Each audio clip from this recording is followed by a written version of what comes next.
is going on, everybody, and welcome to the Thursday edition of the Stochastic NHL Strategy Show. I'm your host, Josh Harris. That's my name. I almost forgot it. But we are back for a 10-game slate that will be a 10-game slate. It was kind of unfortunate yesterday's slate. Went from 4 to 3, but that was out of our hands, obviously. Colorado got goalied. I faded Colorado, still didn't cash. That's because sometimes what happens on 3-game slates. I know a lot of people in our Discord were wildly upset with Colorado last night, and rightfully so. But, they dominated that game. Dominated. They just ran into a hot goalie. Mikko Rantanen couldn't hit the net with an oak tree and a volleyball. He was just, I don't know. But they thoroughly dominated that game. It's just kind of what happens sometimes. They're back in action tonight against Minnesota, and Minnesota's missing a bunch of guys. You have to wonder how much that ice time is going to affect them here tonight. Mikko and McKinnon played 27 and a half minutes. Lehkonen played almost 27. Makar played almost 30. Any other team, I would be like, this could be a problem. The Avs, it's like, oh, that's just a Wednesday for us. So I think they'll be okay. But joining me to break it down, they say geniuses pick black. Michael Clifford. Who am I? Slim Cliffy. What's going on? That was just a whole meal there. Yeah. I had that Colorado game on last night. Those things have there's one time Mikko Rantanen had basically an empty net and stick handled it off his stick. It's 82 game season. Those things happen. 10 games on the slate here tonight. There's quite a bit of injury news. There's not as much lineup changes. There are a couple guys out, maybe a couple guys game time decisions, but basically outside of Minnesota later in the slate, we'll get to that. There's not a huge amount of lineup changes. So kind of like that, we have most of the news. There was a couple big totals. Some of those totals have come down. Couple lopsided matchups, but nothing too extreme, right? It's not like we have a Colorado at home to Anaheim or a Tampa at home to Buffalo or Columbus or something like that. There's nothing super lopsided. So I think despite some pretty high ownership spots, I'm looking at the top stacks right now. We'll see what it looks like on the next run, but there's no line above at 15% or higher. And there are only 4 lines at 10% or higher. So seems like it's going to be a pretty spread out night. When you don't have to focus, directly on one spot, I kind of like those nights. Yeah. And one big piece of injury news from our Blue Jackets, Sean Monahan, onto IR, but it does give Adam Fantilli an opportunity to play with Marchenko and Voronkov and Werenski instead of, the guys he was playing with and Zach Ashton Reese and the third pair. So if there's any time to get Fantilli going this season, the time is now. So we'll talk about it. Maybe it's a nice little discount. But yeah, this is a pretty interesting slate. I'm glad we don't have to decide between 68% Colorado 1 or playing Chicago 4, Colton Dach and Frank Nazar. You know what I mean?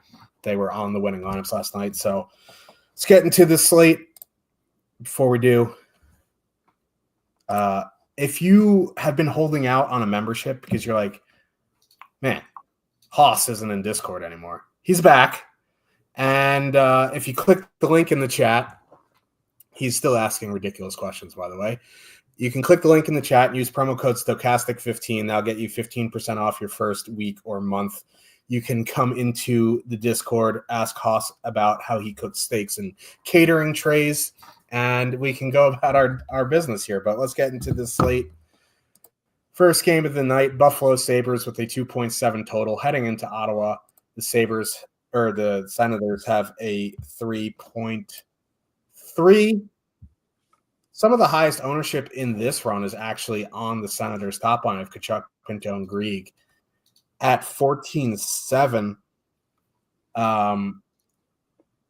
I was a bit surprised at that ownership, and then I kind of dug into that line a little bit, and they've actually been really good in a 50-minute sample. Now, that's a small sample, But 3.4 expected goals, 3.4 actual goals.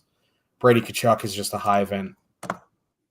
He's just really high event. Pinto, he should be in the top 6. Ridley Greig should be a center, but he's fine there. The matchup's fine. Like Cousins, Thompson, Zucker have been better than Thompson, Zucker, Peterka, Tuck, whatever that line was before. But, their goaltending hasn't been great.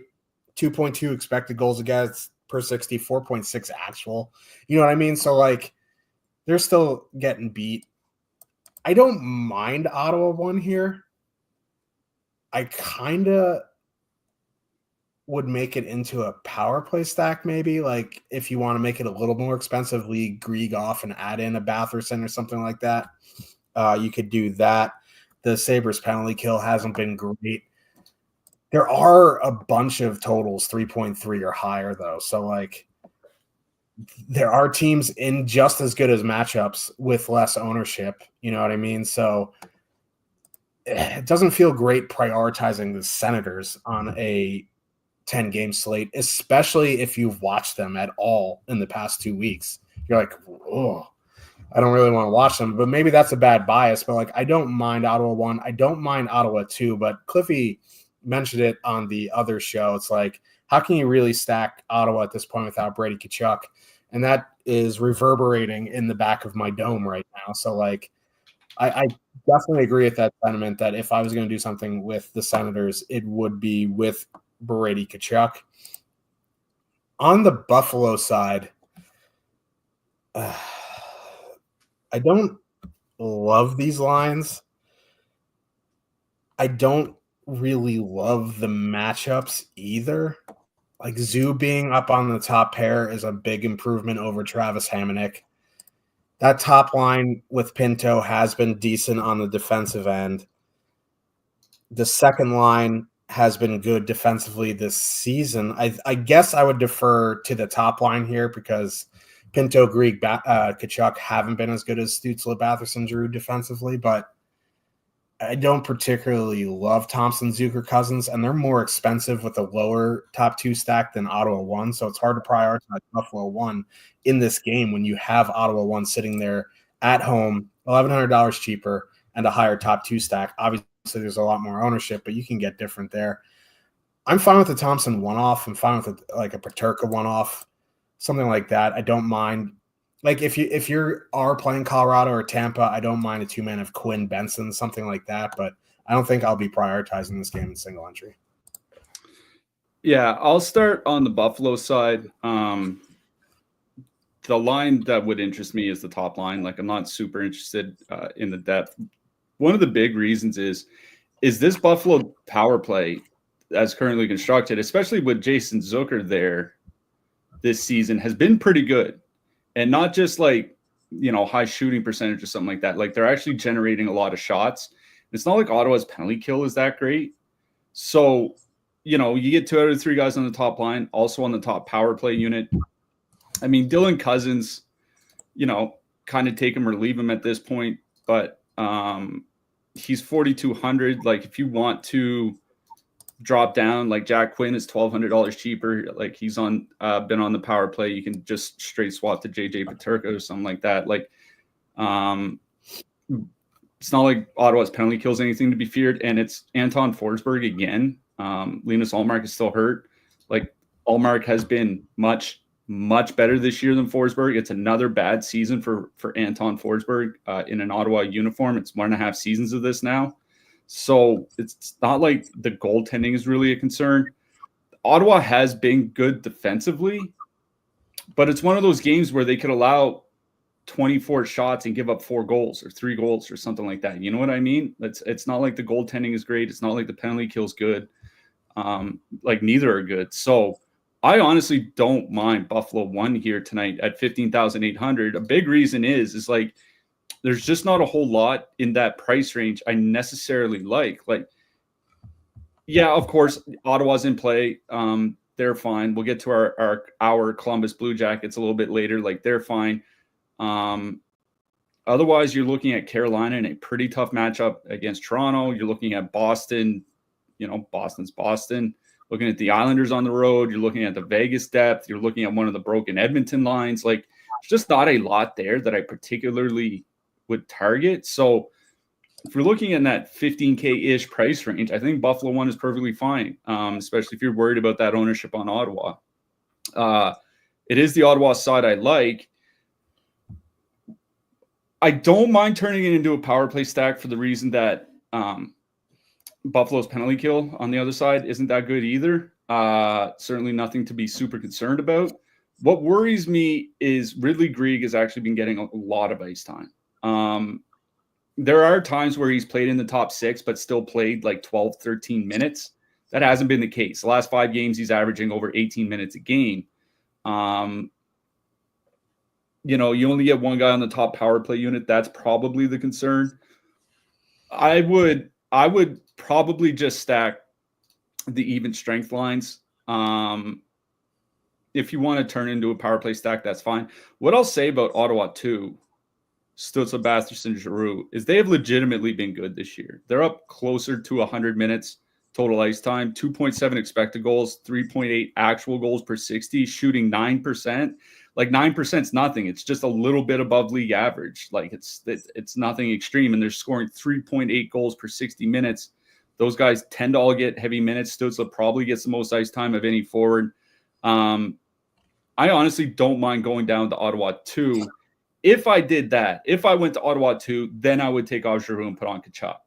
But if I'm playing Ottawa 1, I'm just playing that line and I'm not worrying about making some sort of power play stack. So for me, I think in this game, it goes Ottawa 1, Buffalo 1, and then Buffalo 2, but I'd probably take out Giroux and put in Tkachuk.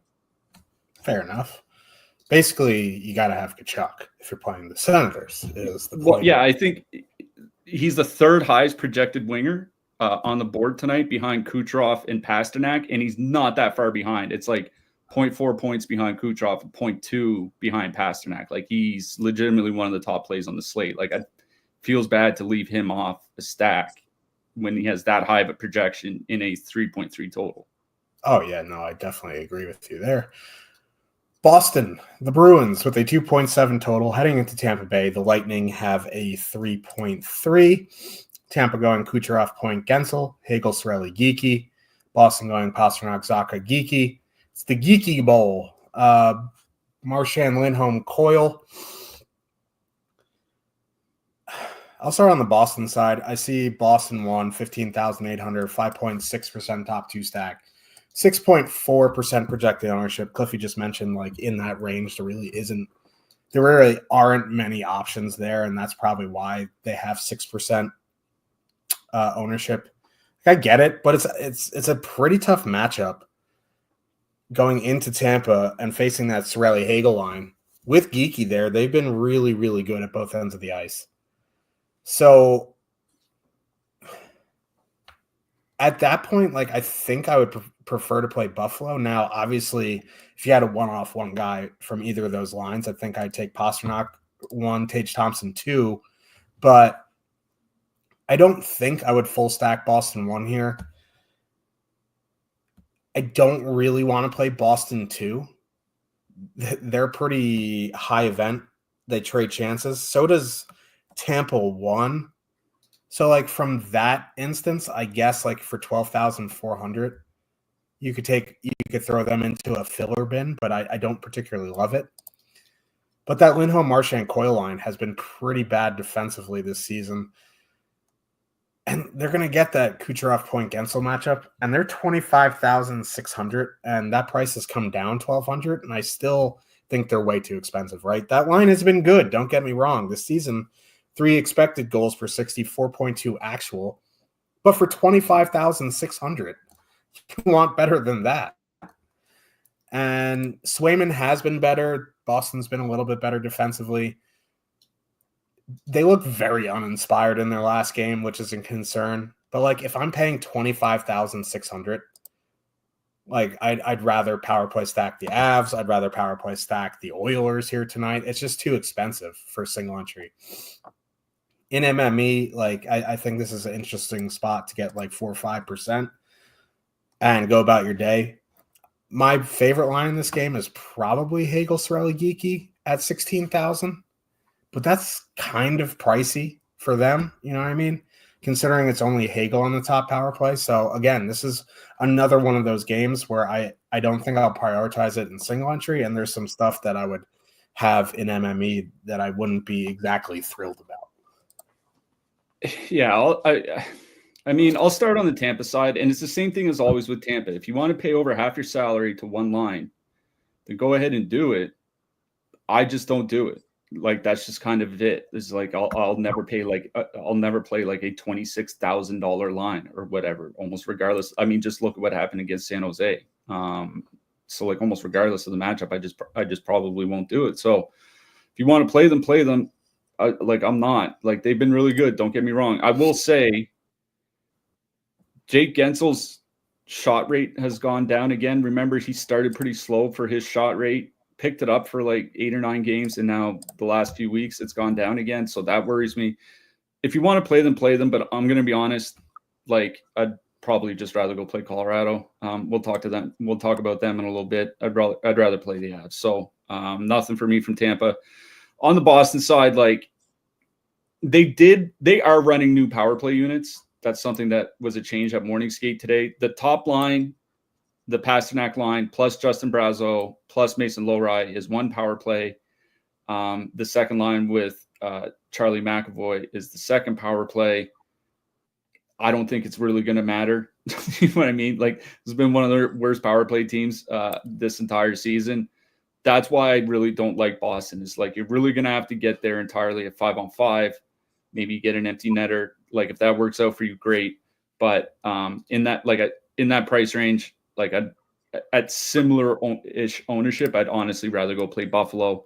If you're not worried about ownership, there's certainly like lines like Columbus and Ottawa. Like, there are just other lines I would rather play. So kind of with you, I think I'm basically just out on both sides. Obviously, Tampa one's in a great spot. They're in a great spot whenever they play. I just don't play lines that are almost $26,000 on DraftKings. That's just the way it is. Yeah. Agreed. Especially that line. So, right? Like, we could have a conversation if it's, Edmonton or it's like McDavid, Draisaitl, Hyman, and they're humming. You know what I mean? Even then, it's like iffy. But Tampa won. Way too expensive. New Jersey Devils with a 3.3 total heading into Madison Square Garden.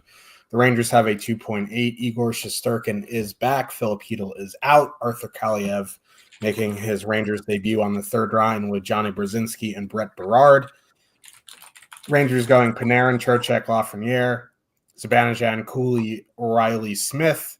Devils going Hughes, Bratt, Palat, Hischier, Meyer, Nason. The Devils' total was 3.6 earlier today, and then the Rangers announced that Igor would be starting, and it dropped to 3.3. That's a pretty precipitous drop, I would say. Igor is obviously much better than Quick at this stage in his career, but their blue line and their defensive line still really aren't great. So I do still have interest in the Devils here. The Rangers have been taking a lot of penalties as well. That's why I don't mind going to either of the lines. I do prefer the Hischier line just a little bit. One, they send out the Miller Borgen pair as a shutdown pair. And despite Fox being with Lindgren, like, it's still their best pair. So, like, I don't mind taking a stab at Hischier, Meyer, Nason here. If you want to turn it into a power play stack, that's fine. But then it gets really expensive, and you're kind of banking on the power play there. I think just full stacking the even strength lines, because the Rangers are so defensively inept, is the way I would go. If you want to play the Hughes line and spend $1,600 more, that's fine. They'll see, that Mika Zibanejad line, but they will see that Fox pairing. So for me, I go to the better offensive line here with Hischier, Meyer, Nason. On the Rangers side, I think it's back to the Rangers top line here. I know it's not the best matchup. The Devils are very good defensively. They don't allow many shots. They have a very good penalty kill. But the one thing that the Rangers top line will avoid is the Siegenthaler pairing. So from that instance, I think you could take a shot at them at 17-1. But I'd rather save the $100 and play the Heischer line here for less ownership as well. Less top two stack, but that Lafreniere line did all that damage the other night, and they got cheaper. It is a worse matchup, obviously. I don't mind taking a stab at them on MME, but I have no interest in this Bajak Cooley Smith line. I know they're only 10,900, and they've been pretty good together in a small sample, but I need a better matchup to play them here tonight. So it would be Rangers 1, but my favorite line in this game is Heischer, Meyer, Nason. Yeah, I think I don't mind the Rangers because like we talked about, I think it was Monday's show, any top line that is perfectly correlated that is going to play 20 to 22 minutes, which they will, 17,100 at home is always worth considering. And, they do have higher ownership, but the ownership's not that bad. It's under 10%. I think that's perfectly fine. This is a brutal matchup. I was just looking at New Jersey's penalty kill log. They haven't given up 2 penalty goals on the penalty kill since November, and they haven't given up. They've only given up 2 goals at 4-on-5, so down 1 man at even strength since late October. They've done it. It's happened once. So the other times it's like they've been like 5-on-3 or 4-on-3 in overtime, like those types of things. The penalty kill is legitimately one of the best in the NHL, and taking away that power play upside from the Rangers is just what kind of hurts here. But at 17, it's not like this line is 21,100. At 17,100, they get lucky once on the power play, even strength goal, maybe get an empty netter, you're laughing. Maybe 2 goals with a shot bonus, you know what I mean? Like those types of things. Like you'd probably be fine. I'm fine playing the Rangers top line. I'm not targeting them specifically. I just think it's a pretty brutal matchup. I do have more interest in the New Jersey side. Like I get Shesterkin is starting. Obviously, that is a massive upgrade in net. As I mentioned to you before the show, Shesterkin has still given up at least 4 goals in 4 out of his last 10 starts. The Rangers are just giving up way too much defensively. That's just what it is. I agree. I would probably play the Hischier, Meyer, Nason line. 17K, 6.9% top 2 stacks, 6.5% ownership. They've been just dynamite this year. I was looking to see if they'd been slowing down at all. The shooting percentage has gone down a bit. New Jersey's kind of like Florida in that sense, where like the last couple weeks, the offense hasn't been scoring a lot, but they've still been generating really well. And I think that's the main point. As long as they're still generating, eventually those shooting percentages are gonna turn around. Their last 10 games, 80 shot attempts and 4 expected goals per 60 minutes of 5-on-5. Like they're still just crushing the opposition. So I really do like that Hischier line. I agree with you there. If you want to go to the Hughes line, no issue with that. I will say their generation has been a little bit lower of late, 2.8 expected goals in their last 10 games, whereas the Hischier line's at 4. So, Hughes has gone a little cold. Bratt doesn't shoot a lot. Palat only plays 13, 14 minutes.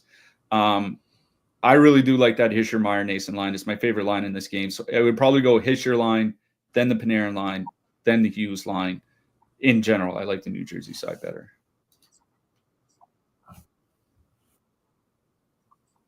Yep, I agree with you there. Just is what it is. Dallas Stars with a 3.3 total. Heading into Philadelphia, the Flyers have a 2.8. Dallas going Johnson, Duchesne, Ben, Robertson, Hintz, Dadonov, Stankov, and Bork Steele. Flyers, as far as we know, going Konechny, Tippett, Paling, Forster, Cates, Brink, Mitchkoff, Frost, Lawton. Now, when Toronto was in town on Tuesday, Torts sent out the Cates line almost exclusively, as it's really windy, so if internet is going in and out a little bit. That is why he sent out the Cates line a lot against Matthews. Now, if you look at the Corsi numbers, like Toronto just ran them over. But what did happen was the Flyers blocked a ton of shots. They have, pretty decent defensive numbers, but like they're going to be going out against Duchesne, Wyatt Johnson, Ben, I think, and that line has just been humming on all cylinders. And on top of that, the Flyers goaltending just is absolutely terrible. Urson's back. Yay. He has a .884 save percentage on the season. He's their best goalie. Like, I don't care what the matchup is. Like, the Cates line is their best line. But I don't think they're good enough to stop that Duchesne line right now. So if you do want to go back to them, I think that's perfectly fine.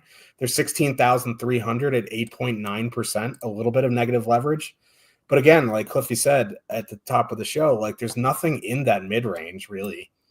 This would be the line I would target if I'm starting a mid-range build. They were a lot chalkier projected-wise on Tuesday. This is a little bit of negative leverage, but like it's just as good as a matchup in Philly as it is in New York. So I'm fine with them. If you're worried about the Cates line locking them down, you can go to Robertson, Hintz, Dadonov. Like Jason Robertson has woken up from his slumber. And I think his ankle might actually finally be healthy. I think you can go there as well. Like they're going to have better 5-on-5 matchups. You save $1,800. You get a discount on ownership. The top two stacks lower, but they'll probably see some of that Paling Tippett Konechny matchup. And like, if your top line center is Ryan Paling, you have issues.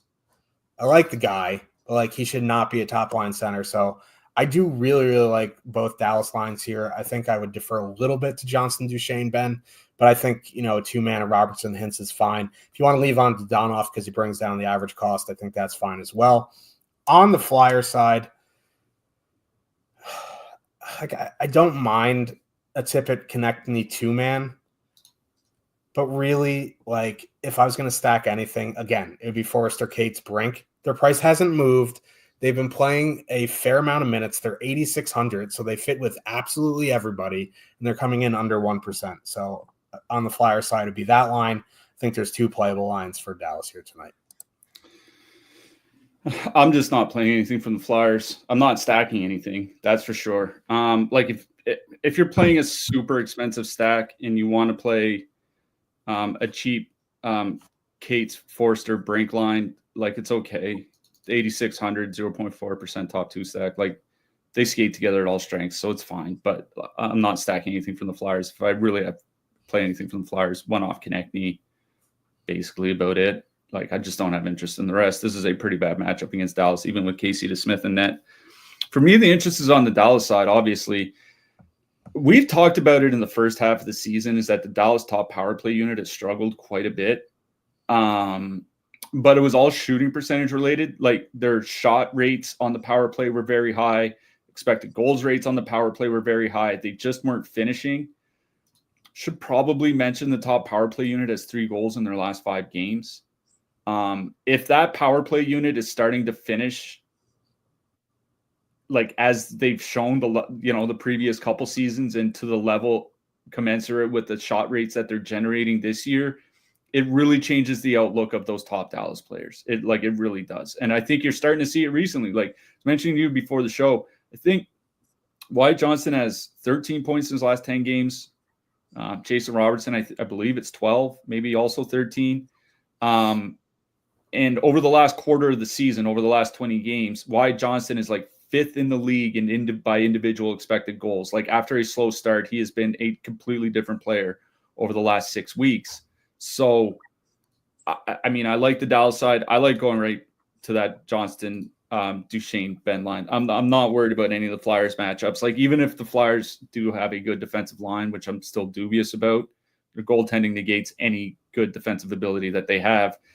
And the Flyers penalty kill, which was a strength for most of last season, has just not been that good this year. And it's kind of getting worse. Like over the last 5 weeks, 3rd most shot attempts against per 60 minutes, 4th most goals against per 60 minutes.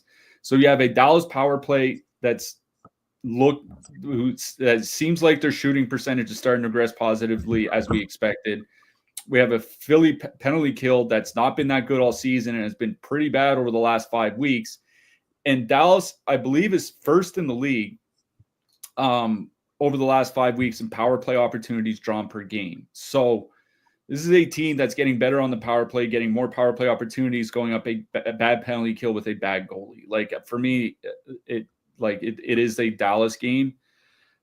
Which line you want to go to, it might depend on your price point for what other stack or defenseman that you use, but I want to play the Johnson, Duchesne, Benn line.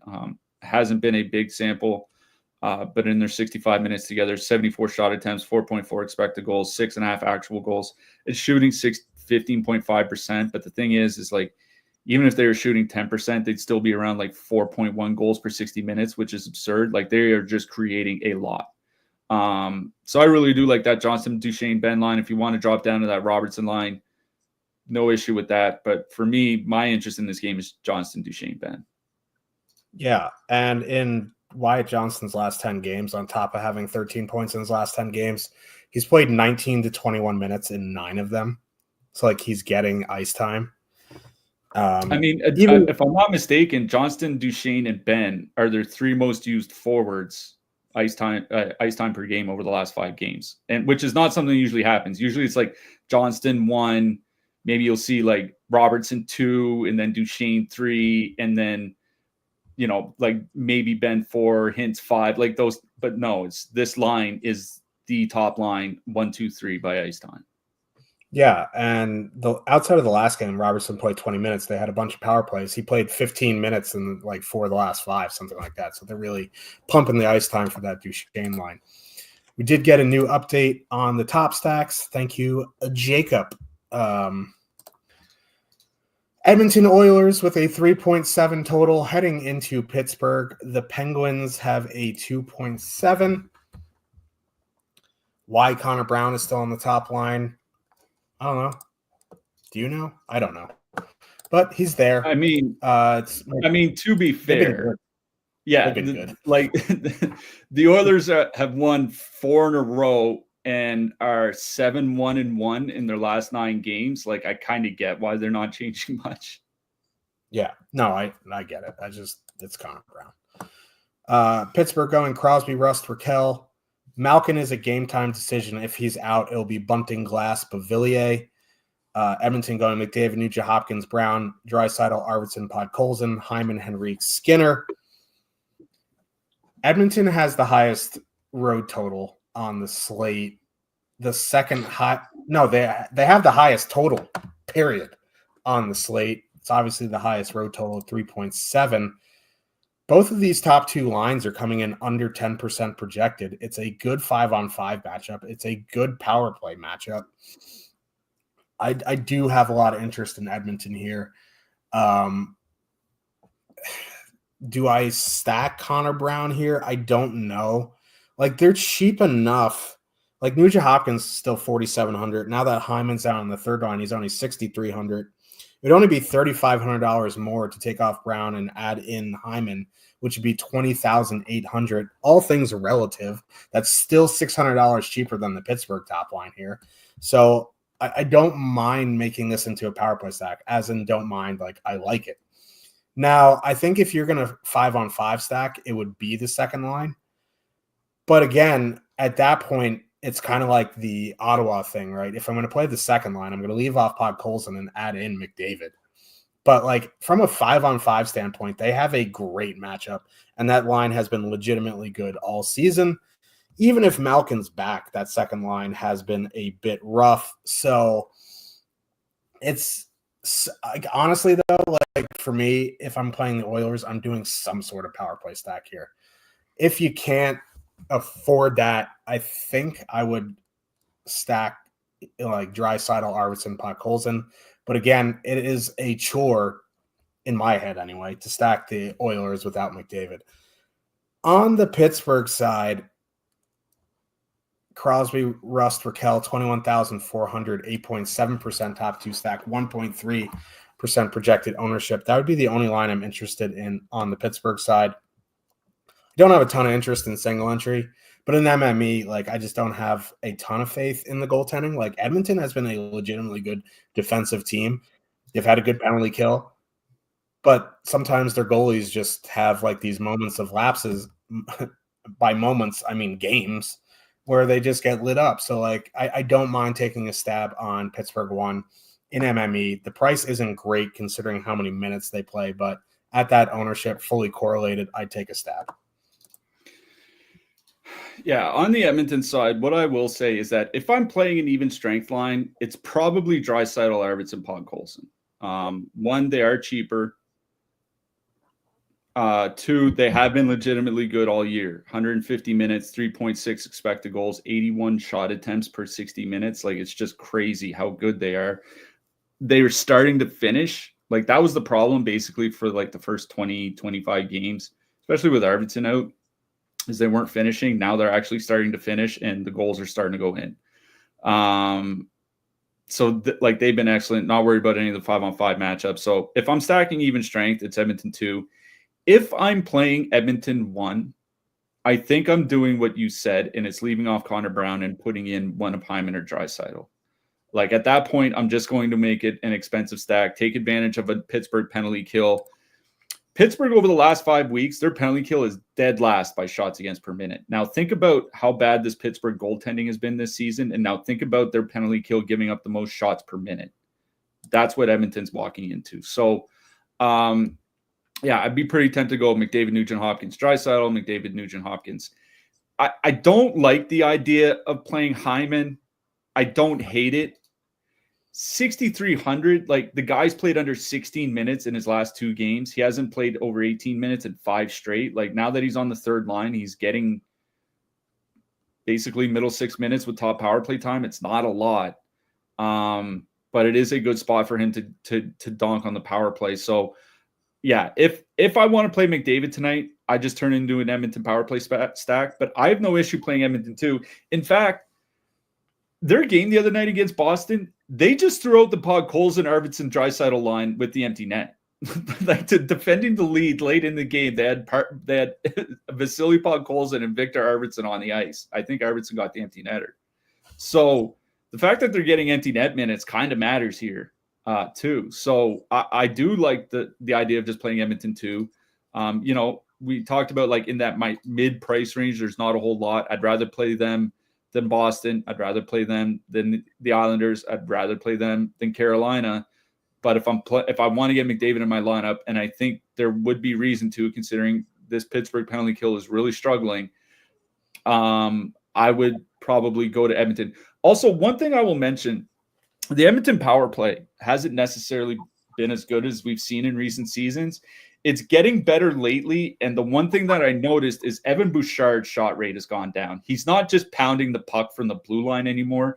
So while the Edmonton power play, their shot rate has been basically steady all season when everybody's healthy, there are fewer shots coming from the blue line and more shots coming from their forwards, and I think that's a pretty important development for the success of their power play. Obviously, you have a much better chance of scoring if Draisaitl or McDavid are looking for those 15-foot one-timers, as opposed to Evan Bouchard just bombing them from 60 feet away.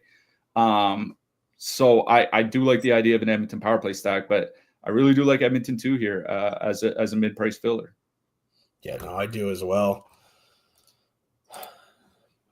Seattle Kraken, 3.2 total, heading into Columbus. Our Blue Jackets, 2.9 total. Monahan to IR. Cole Sillinger is a game time decision. If Cole Sillinger can't play, big brother Owen Sillinger is going to take his spot. I can't believe there's more of them. Seattle going McCann, Stevenson, Burakovsky, Beniers, Schwartz, Kakko, Bjorkstrand, Wright, Tolvanen. Okay. Fantilli to the top line, right? He takes Monahan's power play spot, and he's $3,200. This is a good power play spot. The issue is Seattle is one of the least penalized teams in the league. I think all of the top 3 are on this slate. Vegas, Seattle, Islanders. I think they're 1, 2, 3 in some form of combination there. They just don't take penalties. Now, if they do take penalties, they have a lot of trouble killing them off. So I don't mind Marchenko, Voronkov Fantilli, but like this is a pretty not great 5-on-5 matchup. Like Beniers, Schwartz, Kako have been very, very good in a smaller sample. It's getting larger. 1.6 expected goals against, 2.6 actual. And that's mostly with Philip Grubauer because DeCord has been hurt. But I think DeCord is starting tonight, if I'm not mistaken, or he could be back, one of the two. As much as I love our Blue Jackets, I think at that price point, I'm just going to go play that Dallas line, the Johnston line. I would have interest in Columbus too, because I'd have interest in a folding lawn chair against Chandler Stevenson, but I don't know if I can handle either of the cylinders in that spot. Like, I guess if Cole plays, it's all right. But like Owen Sillinger has been a journeyman. Like I'd one off Kent Johnson maybe, but I don't particularly love the depth. So I'm fine with Columbus one. I think I prefer other lines here. On the Seattle side, I have no interest in the Stevenson line. It's coming in at 6% projected. You want to play Chandler Stevenson, go ahead, be my guest. They're 11,100. For $100 more and a little bit less ownership, same top two essentially, I'll play Beniers, Schwartz, Kako. They have been very, very good in their 68-minute sample. This is one of the better power play spots on the night. Now, their power play is kind of bad. So it's a split unit. So I'll just straight up full stack them for 11-2. And that's probably the line I prefer in this game. If you want to go, if you need something cheaper, I'm fine with Bjorkstrand, Wright, Tolvanen, but I don't particularly love this game. Yeah, I'll start on the Seattle side. Like if you do need that sub 10K line because you're playing expensive Colorado, you're playing Edmonton power play stack, you're playing Tampa Bay, I think Wright, Tolvanen, and Bjorkstrand is perfectly fine. Bjorkstrand's still top power play. They get decent minutes. They've been good together this year. They're facing a Seattle depth that is pretty banged up. Not to mention the Seattle third pair or Columbus depth that's pretty banged up because Monahan's out. And their third pair, whenever they do get on the ice, which isn't a lot because Zach Werenski's basically playing half the game now, their third pairs aren't very good. So they're a playable line. My favorite Seattle line is Beniers, Schwartz, Kako. Like Schwartz and Beniers, generally speaking, in their 10 years together have been fine offensively. Kako seems to have really helped them a lot, at least in their small sample. 70 minutes together, 3.1 expected goals, 4.3 actual goals. Thing is they're getting ice time too, right? They're getting like 17 to 9, like on the low end, 17 minutes, on the high end, 19 minutes. That's a fair bit of ice time for a line that is 11,200 and a 3.2 total facing one of the worst defensive teams with one of the worst goalies in the league. Like that's just, and missing their top center. By the way, maybe their only good center. Like I love Adam Fantilli. He's been decent offensively. He's not good defensively. Cole Sillinger is not. Justin Danforth, I think, is still hurt, obviously. So, like, there's just not a lot. Their third line center is a minor leaguer. The fourth line center, Sean Corrali. Like, there's just not a lot here. So I do like Beniers, Schwartz, and Kako. If you do need that $11,200 filler, not coming in with all that much ownership, considering they have a 3.2 total. And they play 17 to 19 minutes, 5% ownership, I think is perfectly fine. So Beniers, Schwartz, Kako on that side. For Columbus, Adam Fantilli's not Sean Monahan. You can make an argument that Sean Monahan has been like a top 10 forward in the NHL this season. He has really helped elevate this team offensively at 5-on-5 on the power play. Penalty kill hasn't been great, but how much is it him and how much is it the goalie and how much is it everybody else? Sean Monahan has legitimately been one of the best forwards in the NHL this season. So there's no one on this team that can replace him. What I will say is that, oddly enough, I do some writing over at Elite Prospects, and my latest article was entirely about Adam Fantilli, so talk about perfect timing. Adam Fantilli is playing more off the rush than any other Columbus forward this season. And Columbus is not a team that plays off the rush. They have guys that do. and that's important, is like Kirill Marchenko is one of the guys. Yegor Chinnikov, he's hurt, but is one of the guys. Kent Johnson, he's down on the second line, is one of the guys, which is why Fantilli and Johnson actually had decent offensive numbers together this year, I think. I think that's why Fantilli struggled when he's playing with Zach Aston Reese or Matthew Olivier or James Van Riemsdyk or those guys. Is those guys play off the cycle and off the forecheck? Fantilli doesn't do that, at least not at this point of his career. I think playing with Marchenko will make him a lot better offensively. It is a perfectly correlated line. We're assuming it's perfectly correlated. That Sillinger's not taking Monahan's spot. God help me on the power play. So Fantilli, Marchenko, Voronkov, I think is perfectly playable because it's a perfectly correlated top line that is at home in a 2.9 total at 15,500. That is, on the low end, they'll probably play 18 minutes. On the high end, you can see all three over 20. So I think that's why they're perfectly fine. The ownership's gone down through the day too, as their total's gone down. Like 10% ownership for a perfectly correlated top line at home in a 2.9 total, skating at least 18 minutes, if not 20, at 15,500. It kind of feels like the Columbus Blue Jackets of 6 weeks ago. You know what I mean? So I do like Columbus one here. They are one of the mid-price lines. I think, like, when I look across the slate at those mid-price lines, I think I would probably still rather go play Dallas, but I would put them in the same bucket as, like, Buffalo, as, we'll get to one of the Islanders lines, as the Islanders. So they're not at the top of my priority list for that 14 to 16K range, but they're not that far down either. So I do like Columbus one here. I also think that Beniers line is fine as a filler. Yeah, and Fantilli's only 3,200, so if you need a cheap center one-off power play one who's going to play good minutes, that's fine. Toronto Maple Leafs crumbling away. Going into Carolina, the Hurricanes have a 3 total. Toronto has a 2.5. I don't know if I mentioned that. I'm a mess. Toronto going Matthews, Marner, Nyes, Nylander, Tavares, McMahon, Domi, Robertson, Lorentz. Still got to put Lorentz in there. I don't know, man. Like 2.5 total. I don't know. I kind of like the Leafs top line here. Now I'm going to preface this with they're not going to be my single entry lineup here tonight, but they are, because they're 21,700 going into Carolina. But that Stahl line with Svechnikov there has not been a normal lockdown Stahl line. And this team has been struggling.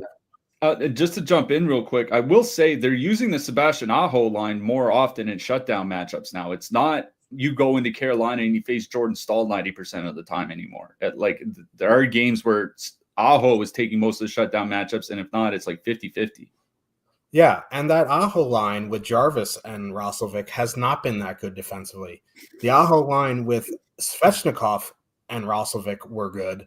I don't understand why, because historically Aho and Jarvis have been, Roslovic doesn't do much defensively, but it is kind of weird that with Svechnikov they were good defensively. Now Svechnikov's with Stahl and they're not great defensively. Can I offer my 2 cents on that? Brent Burns is on the top pair and he's 40 years old. I think eventually that guy was just going to slow down, and I think you're kind of seeing it this season. Even though he is one of those guys that's still good for DFS at times. I'm not saying he's like a bad fantasy player or anything like that. I just don't think he can handle top line shutdown minutes night in and night out like he could 6 years ago. As Larry Brooks would say, he donated his body to the San Jose Sharks. But yeah, I don't mind that Toronto top line here. They're under 0.5% are playing them here tonight. I think in MME getting over the field is almost simple. You know what I mean? Like, I would be over the field here. The one thing I will say, it's not a good power play matchup. Carolina has a very good penalty kill, but if you're going to give me a Matthews line under 1% in a matchup that's better than meets the eye, I'm in. You want to go to Toronto too? Like, they're kind of priced in a range where, like, why would I do that? I can go spend a little bit more money and go play Edmonton, can go play Matthews. You know what I mean? Like, there's just they're just priced in a range that doesn't do it for me. So on the Toronto side, I do have some interest in Toronto 1. On the flip side, the only line I have interest in stacking would be Aho, Jarvis, Roslovic. I think a Svechnikov one-off is fine. Other than that, like, it would just be the Aho line. So, like, I like both top lines here. And honestly, I think I like Toronto's a little bit more. Yeah, I'll say the same as you, is that in a single entry tonight, I won't be playing Toronto. That's just kind of that's just the way it is. I'm not playing a $21,000, 700 line in a very bad power play matchup. And also, funny enough, the Toronto top power play has been much worse with Austin Matthews than it is with him this season. And it's not just goals, it's shot attempts and shots on goal are worse when Matthews is in the lineup. Like, remember when he was out, the power play was pretty good. Hasn't been the case with him in the lineup. So Marner shoots more when he's out, and Marner actually has a really good shot. He just has to use it. Yeah, that too. The thing is like, I would probably, I'll just, like, we'll talk about Colorado in a bit. Jonathan Drouin's back tonight. I'd just go pay the extra $1,800 to go play Colorado instead. So that's just kind of the way that I look at it. I agree with you. If I'm playing 150 here tonight, I probably have like 3 or 4 Toronto 1 lines. Because I think the matchup at 5-on-5 even strength is fine. It's just the power play that hurts. That's all. On the Carolina side, I'm not gonna lie. I really just don't have a lot of interest in the Hurricanes. The Toronto power penalty kill isn't that great. One thing Carolina's been doing lately is their defensemen are shooting a lot more. And I think that's why the offense has kind of suffered, is that the first 6 weeks of the season, compared to last year and to recent seasons, Carolina's defensemen were taking far fewer of the shots than they had been. Now they're taking a lot more recently. And I think that's why you're seeing some pretty bad offensive totals. So I'm not really all that high on Carolina. If I play anything from the Hurricanes, it is that top line. I do worry that they move Roslovic off at some point. That's been happening quite a bit, even when in the games that he starts on the top line. But, for their defensive issues, they have been good offensively. 70 shot attempts, 4.6 goals per 60 minutes. Jarvis will play 19. Aho will play 20. They're priced at a fine price range at $16,300. But again, in that price range, I'll just go play Dallas. You know what I mean? I'd probably rather play Columbus too. So, or Columbus 1 as well. So there are just other lines in that price range I'd rather play. Carolina's fine, but I think Toronto, I'm going to be honest, Toronto gives me a little bit more interest if I'm playing a bunch of lineups here tonight. Yeah, no, I definitely agree. Carolina's been in the funk for a little while now. Anaheim Ducks with a 2.5 total, heading to St. Louis. And if we're being honest, that sucks. The Blues have a 3.4 total. Blues going Kyrou, Holloway, Shen, Thomas, Buchnevich, Saad. Troy Terry's back for the Ducks, so they're going to go Vetrano, Terry, Strome, McTavish, Gauthier, Fabry, Carlson, Killorn, Leeson. There's a fair bit of ownership on Kyrou, Holloway, Shen. 14,400, 5.5% top 2 stack, 11.3% projected ownership. They've been good. Don't get me wrong. They've been even better since Montgomery's taken over. They're shooting a little bit hot. I know it's the Ducks, and it's a really good 5-on-5 matchup and a really good power play matchup, but none of these guys are on the quote-unquote top unit. They will see some power play time. I'm fine with them. It's just Chalk Blues just doesn't have the same ring to it as Chalk Wyatt Johnston. You know what I mean? The price is fine. The matchup's fine. The ownership is where it gets a little bit dicey. If you want to play them, I won't tell you no, because they've been a cash cow for our Discord. I just don't know if I'm going to prioritize them on this slate. It's a great matchup, great power play matchup. If you want to go to Thomas, Buchnevich, Saad, Saad's off the top unit, and Saad doesn't really do too much. I mean, the last time we said Saad in a negative light, he had a hat trick. I was going to say, be careful with your words there, buddy. I guess you could go to Thomas Buchnevich here, but they're getting 5% as well. It's a good 5-on-5 matchup. I think if you're worried about the ownership, you defer to Thomas Buchnevich Saad here for $600 cheaper and half the ownership. Both Oscar Sundqvist and Zach Bolduc are on the top power play, and they're both min price on that third line. I'm not saying go play them, but like if you're jamming in Colorado power play or Edmonton power play, you could do like a one-off Bolduc, a one-off Sundqvist. I don't think I'd two-man them. That's just not what I would do. I think I would one-off Zach Bolduc or something like that. But St. Louis, the Kyrou line is my favorite. It's just a matter if you want to, use that ownership or not.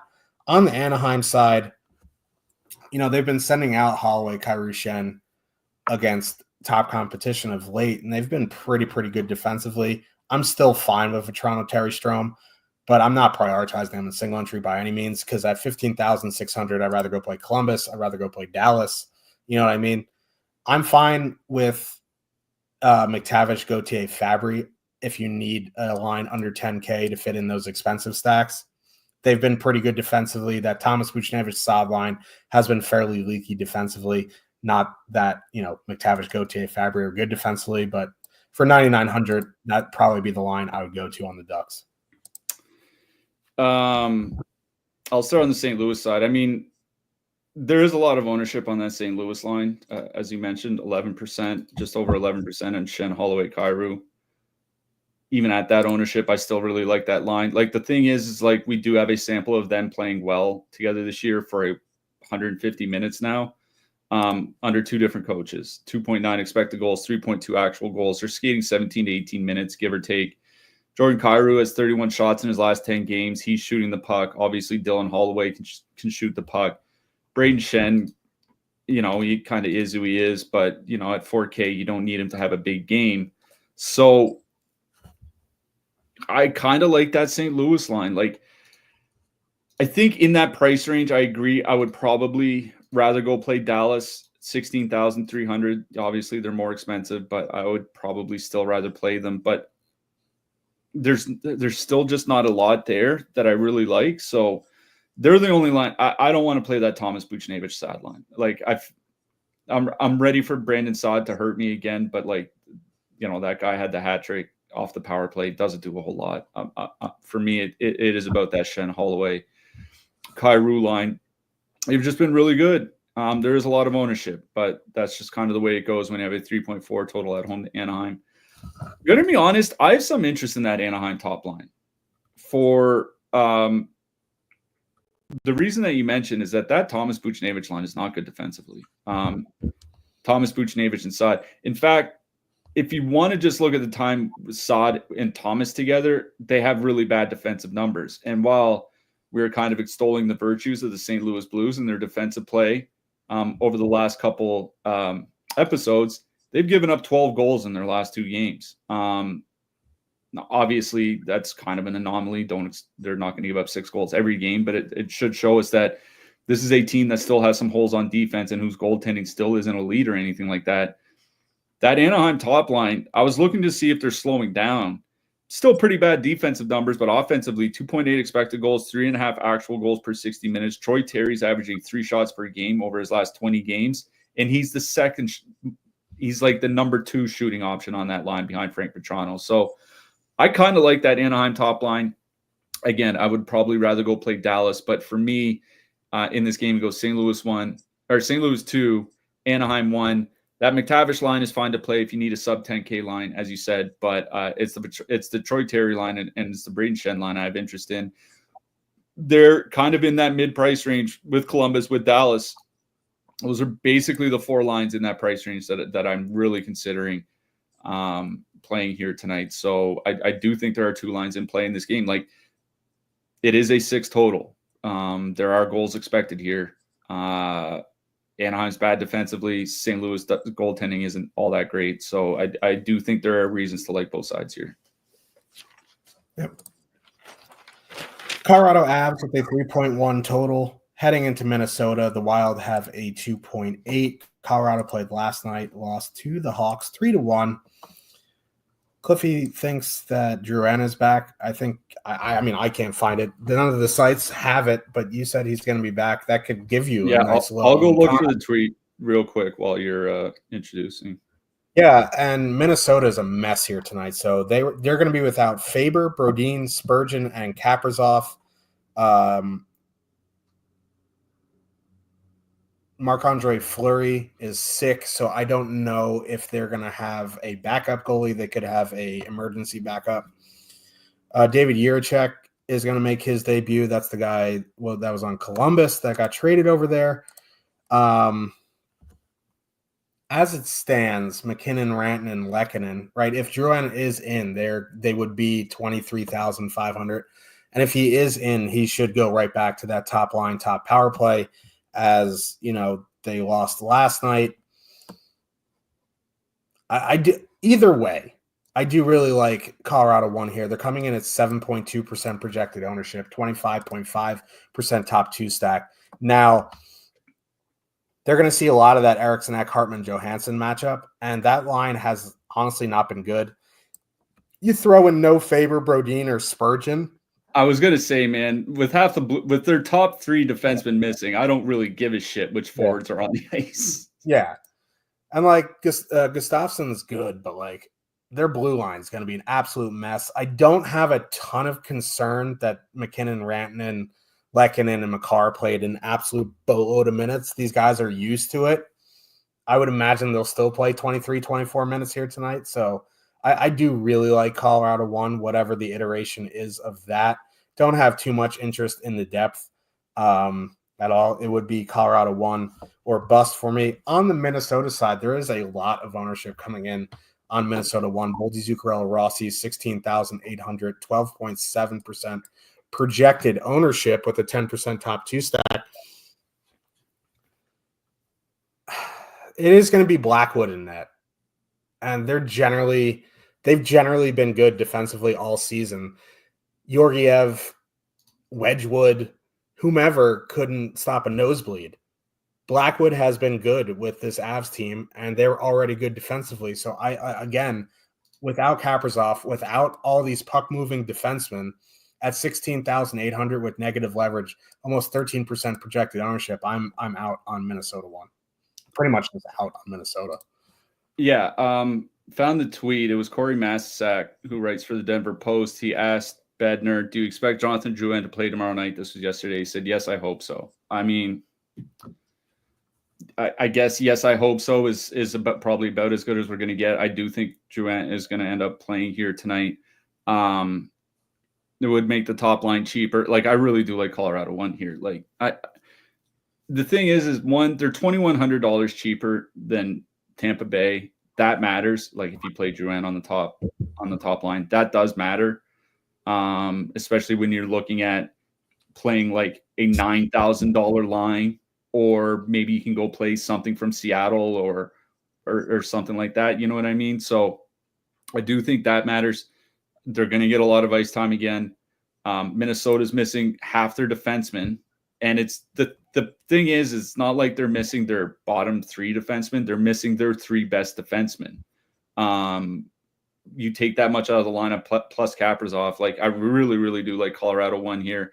I think if I'm paying up for an expensive stack here tonight, it's Colorado. It's not Tampa. It's not Toronto.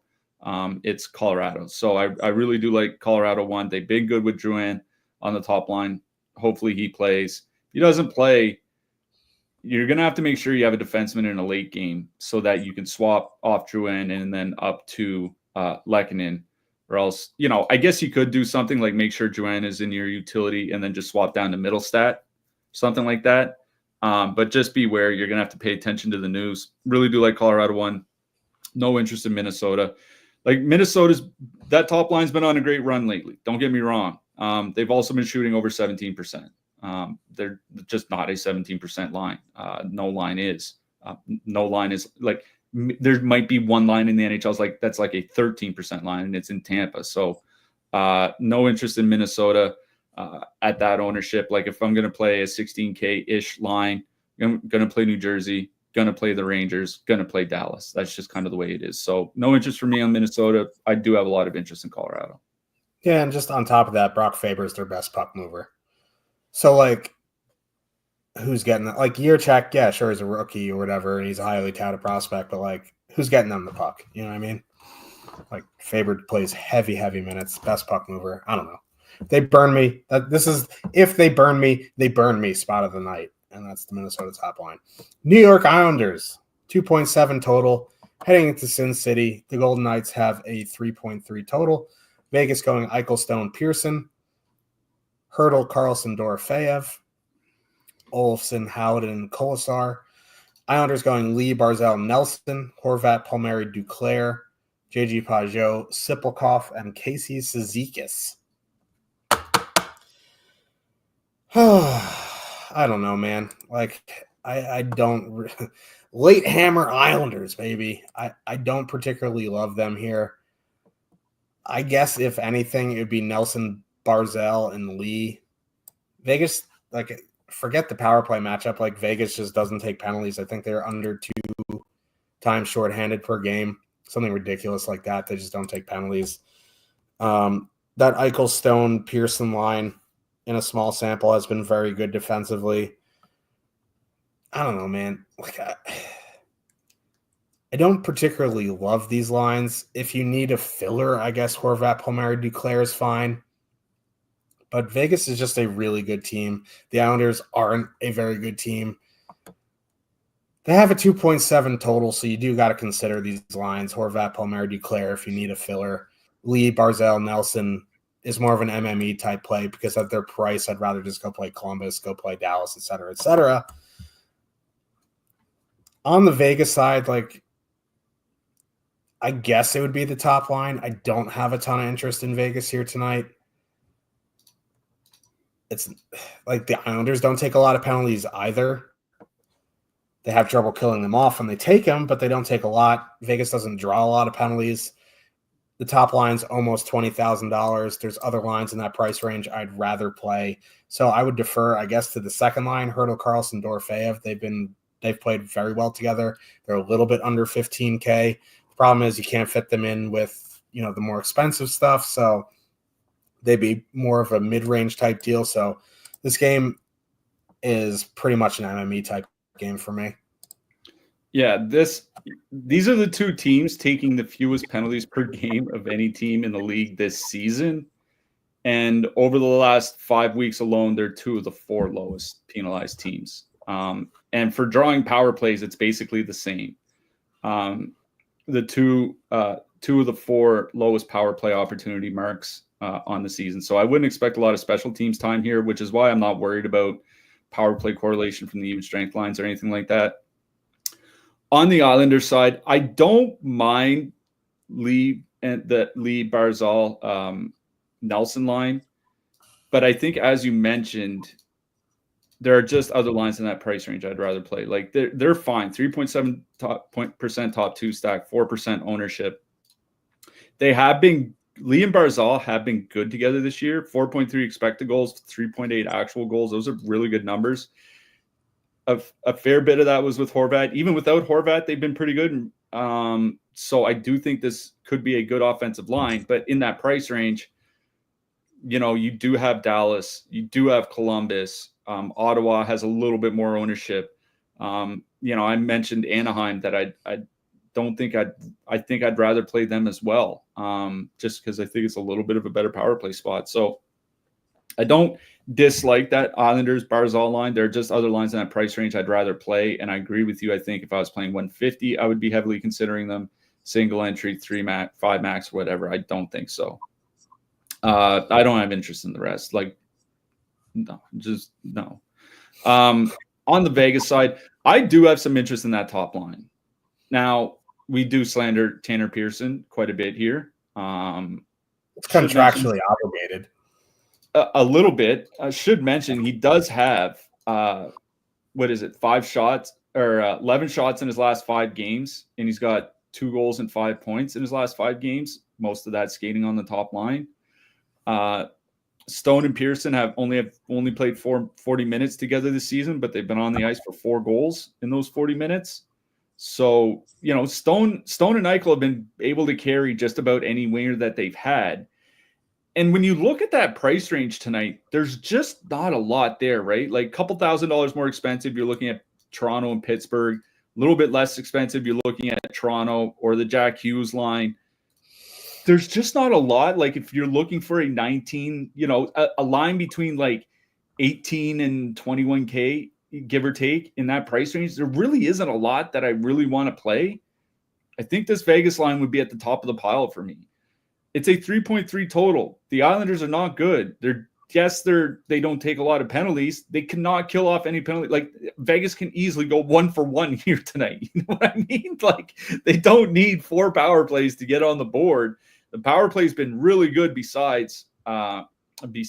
What worries me is that they get a power play goal and it's Victor Olofsson ripping it from the circle. That's my concern. But that Vegas top line is in a really good matchup here tonight against the Islanders. Just due to a lack of options in that price range, I have interest in Vegas 1. So I do like them here tonight. If you want to dip down to Vegas 2, I think they're playable. Carlson and Hurdle Carlson and Dorofeyev, 3 expected goals per 60 minutes and 130 minutes together this year. You're not worried about power play correlation because they're probably not going to get a lot of power plays. Like they can go 1-for-1, but they might only get 1 power play here tonight. So that is the concern.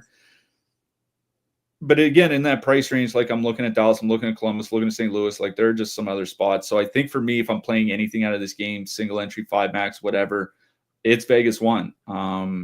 They get the minutes, they can carry anybody.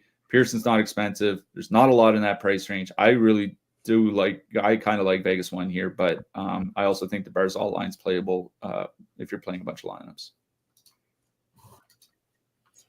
I shouldn't really complain too much about the late hammer because it could be the Sharks. You know what I mean?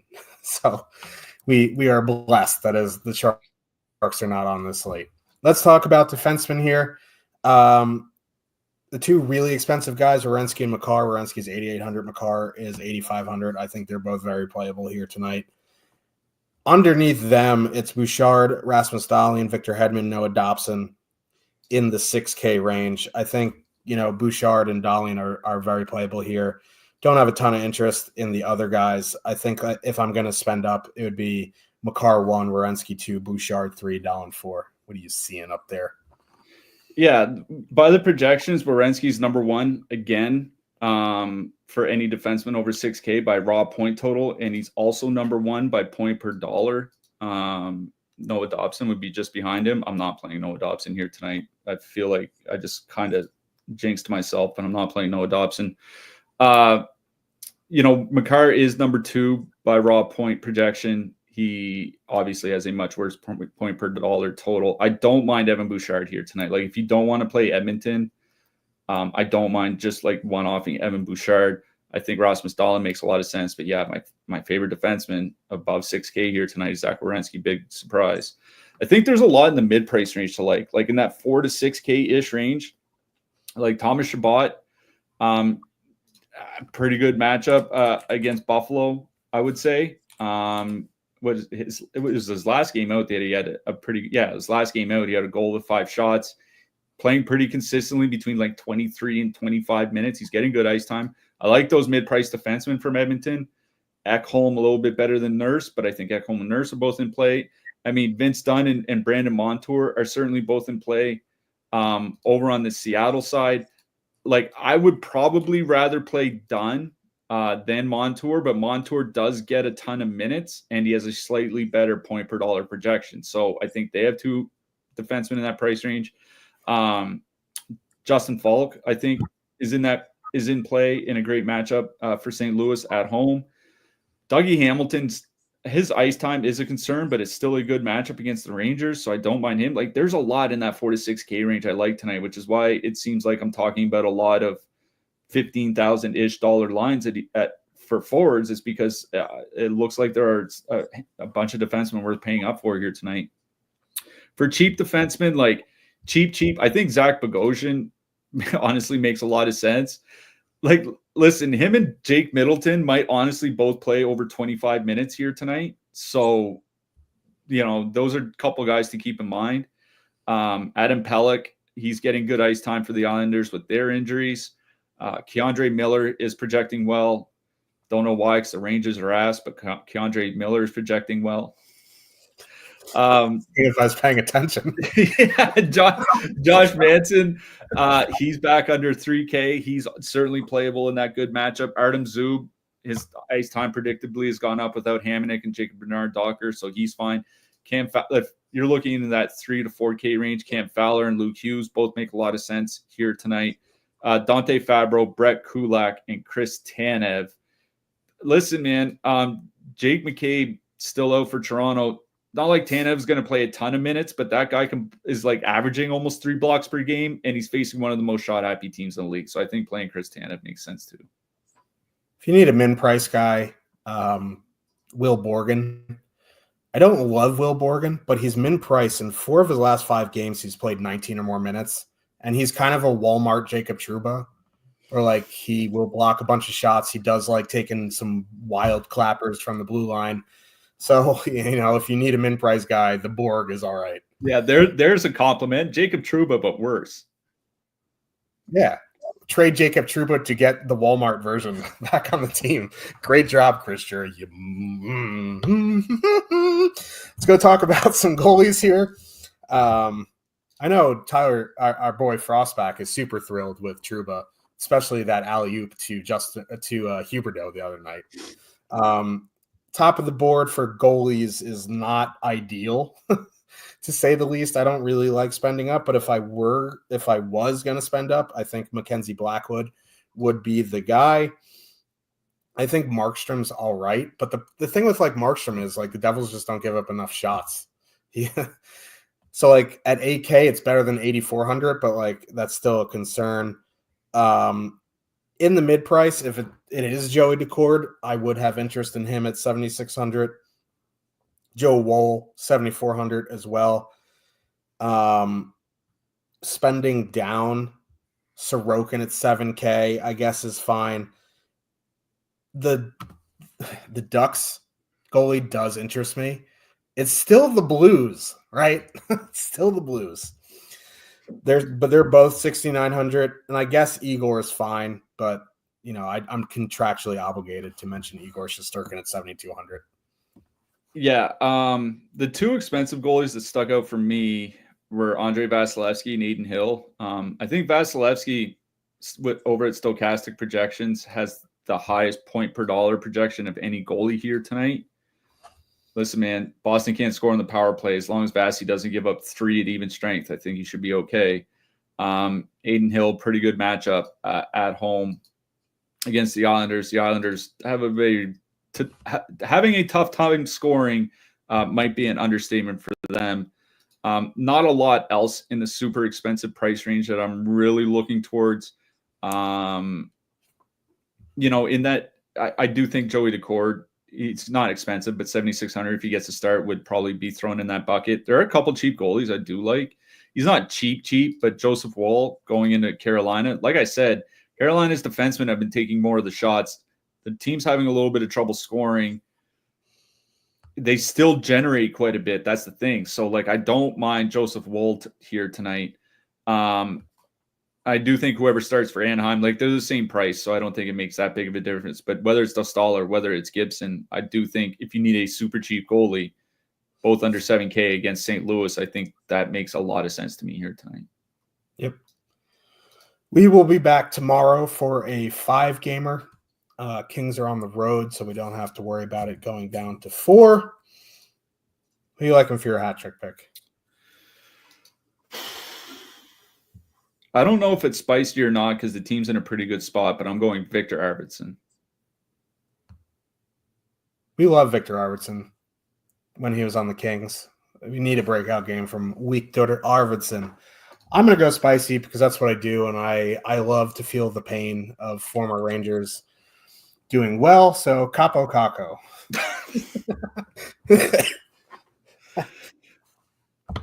There'd be something else. Capo Caco hat trick tonight would be. Did you see? They got into like a brawl, and the first person coming to the guy's aid was Capo Caco jumping into the pile. He never did that on the Rangers. The Rangers are a pansy organization. Anyway. We'll be back tomorrow. Good luck, everybody. Good luck tonight, everyone.